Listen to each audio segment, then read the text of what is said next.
in general, I've noticed an interest of yours seems to be, I mean, certainly Rich since you were in TSM, but fixing the esports industry. Spoiler, Parth isn't now going to reveal loads of secret info about TSM and Reginald and all. No, in fact, we're probably not even going to address half of that. Like, I'll try. I'll do it. Yeah, every now and then I'll see if I can get some out of him, or I'll say something provocative and see if he defends Bjergsen or something. We can do it what we can, but all I'm saying is just come in with your expectations set. This is going to be more a discussion probably about the esports industry, League of Legends, NA maybe, right? I want to start with this very hilarious tweet that you made about the expectation of versus reality of like scrimming in NA, because like you have this calendar. It says like expectation beginning of the day, discuss new champion for 30 minutes. Then there's like a 5-hour scrim block, and it says play 5 productive games of practice with and against the new champion, and then at 5 p.m. decide champion priority for 30 minutes. That's your draft meeting that you might have at the end of the day. The reality of this is morning meeting is players miss meeting, food delivery late. Game 1, you draft a terrible comp around it. Game 2, enemy counters it with niche champion. Game 3, enemy team first picks it and gets 10 kills in 10 minutes. Game 4, enemy team bans it. Game 5, lose first scuttle fight, no remake, FF at 15. Debrief at the end of the day. Realize player hasn't played a single game of it in solo queue, which is a shockingly accurate description of how scrims go, and something that fans may not realize, because it's always a clown fiesta. Like there isn't a reprieve from the clown fiesta that is like a day of scrims. What do you think the changes were that caused the league to kind of be in its current state, and how would you address some of these issues with NA moving forward? I guess I have 2 larger points. The first is, I think when you look at kind of like the esport ecosystem in NA in general, and you compare it to like traditional sports, I think it's like very underdeveloped, because when a normal sport starts, right, like you obviously have a bunch of people who play, and there's like a huge player base, and then there's a bunch of people who want to watch, and so there's a lot of investment in the space. Pro team starts popping up, and then there's a bunch of industries that form underneath, right? And then eventually there's stakeholders who want to increase the amount of players who are playing, and then there's stakeholders who want to increase the amount of viewers.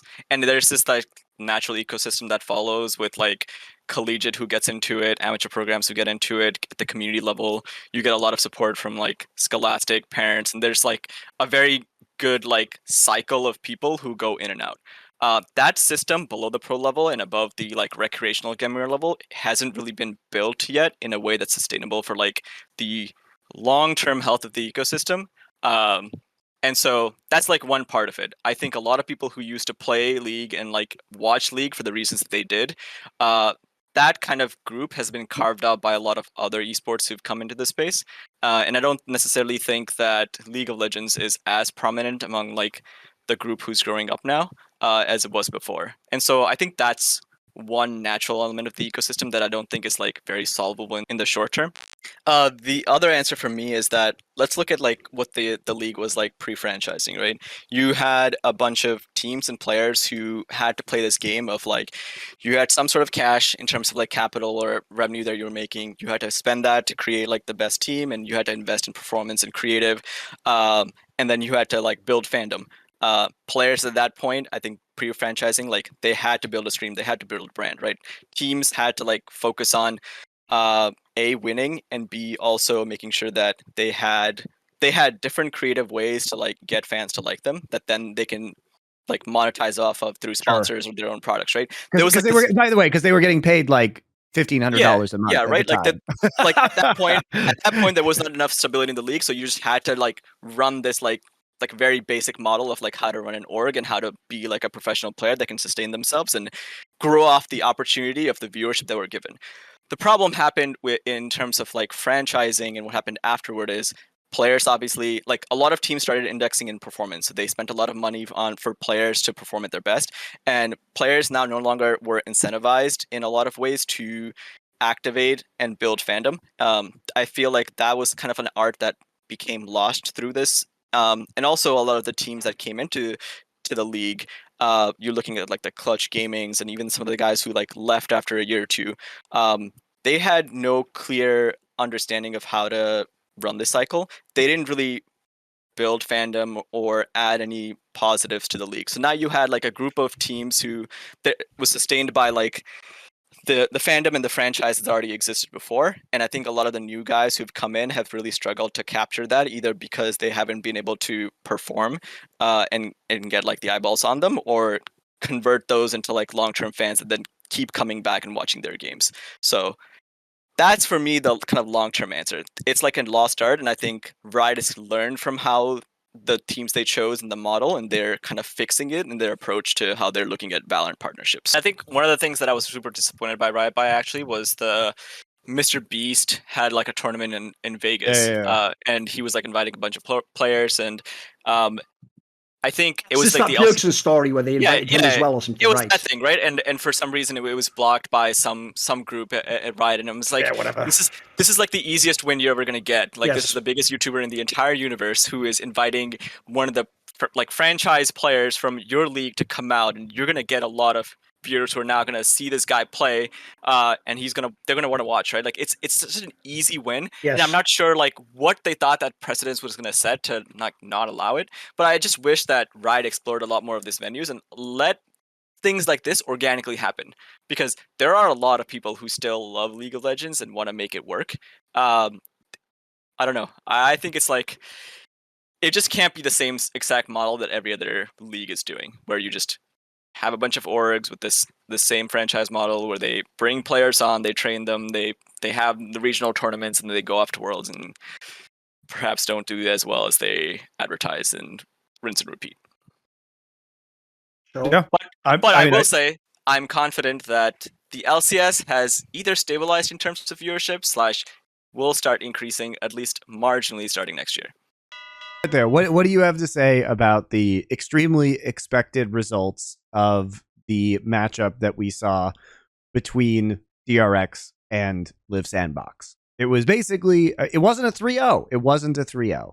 Deft managed to be a superhero for this series, but it just wasn't enough. It wasn't enough. His Lucian play was honestly really impressive. I think we've seen very few Lucian players outside of Ruler be able to play Lucian in the late game extremely well, because I think Lucian is one of the hardest AD carries to play in the later parts of mid game and in the late game. It's a really fine line, like a tightrope you have to walk, and I think Deft walked it incredibly well.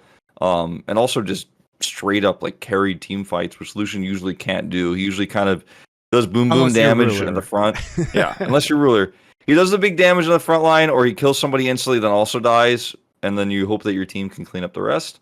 He was like staying in team fights till the very end, as if he was playing like Aphelios or Jinx or something. So it was pretty cool to see. Both you and I predicted KT to win, although we did say in the last show that it comes with a pretty enormous caveat that Dom1 Kia does have such insane veteran power on this roster that level of composure may, in fact, push them over the top. The Game 5 macro mistake that cost them the series was definitely the one that people will talk about the most. I think that the trade Cloud Drake for Nexus, but that moment in the best of 5 was, I think it could happen to any team of this experience, like any team that's this uncoordinated in terms of like making the raw proper shot calling in this extremely tense moment. I think could have happened to Gen G. Like, probably not. I think they're way less likely, but it could happen to any team, right? My issue with KT's play in this series was that aiming did not play well at all, and no one played well around him, and KT didn't look like the KT we had seen that gave us the confidence to predict them. And then we saw like all the predictions come up on the screen, and only Cloud Templar said 3-2 Damwon. Everyone else, literally every other person, predicted KT.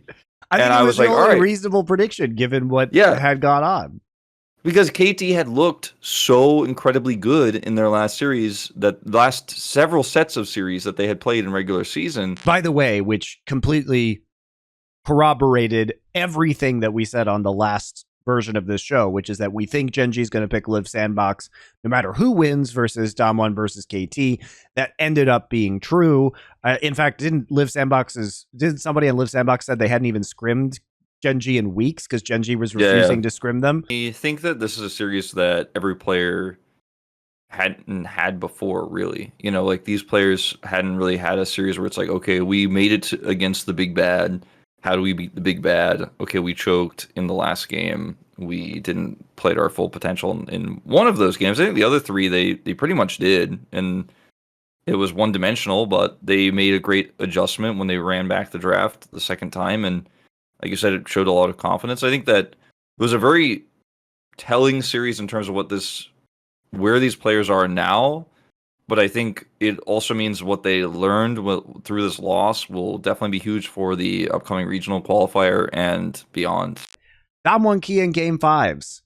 In high pressure against great opponents, where they're maybe not so confident, we look at Gen G versus Damwon Kia from Spring, in which they picked Italy and got robbed via objective bounties of that win.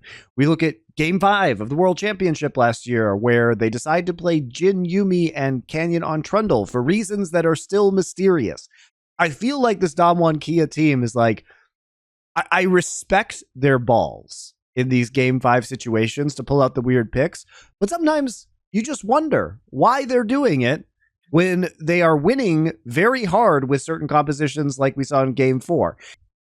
As much as people will meme on Damwon Kia, part of the brilliance of this is T1 knew what they were trying to do, and they kept running back and forth between objectives and mid, and Damwon, instead of just sitting in river and controlling it, was trying to follow them like they would with a normal composition, and they got dislodged, and they never got their setup. So it was really just badly played by Damwon and a really good read by T1. T1 were super smart about it. They were super smart about it. And like, if you look at T1's comp, they have a fucking Gnar, Galio, and Wukong. Those are mostly melee champions, because Gnar is going to be melee when you're team fighting with him, right? How the fuck do you even ever get into this composition unless Damwon Kia is making a positional error?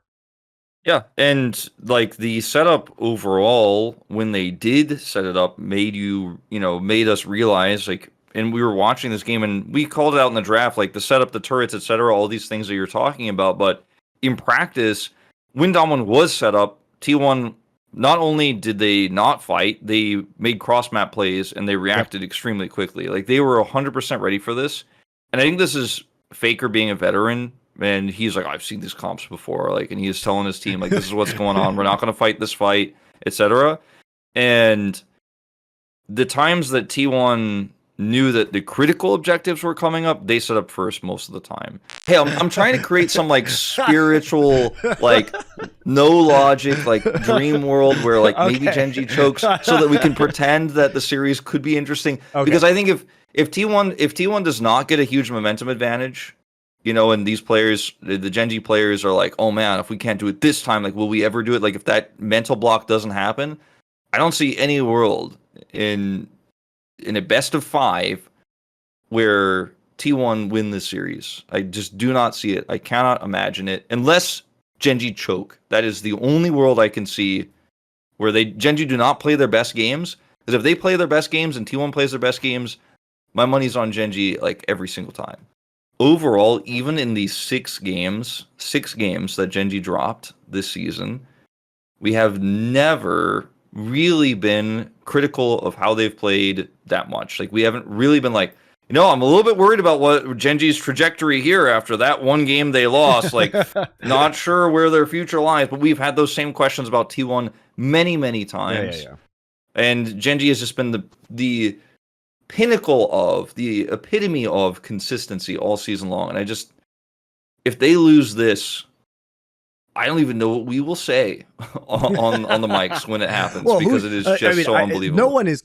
You haven't talked to anybody who is like an analyst either on the English or Korean side who's crazy enough to predict T1, have you?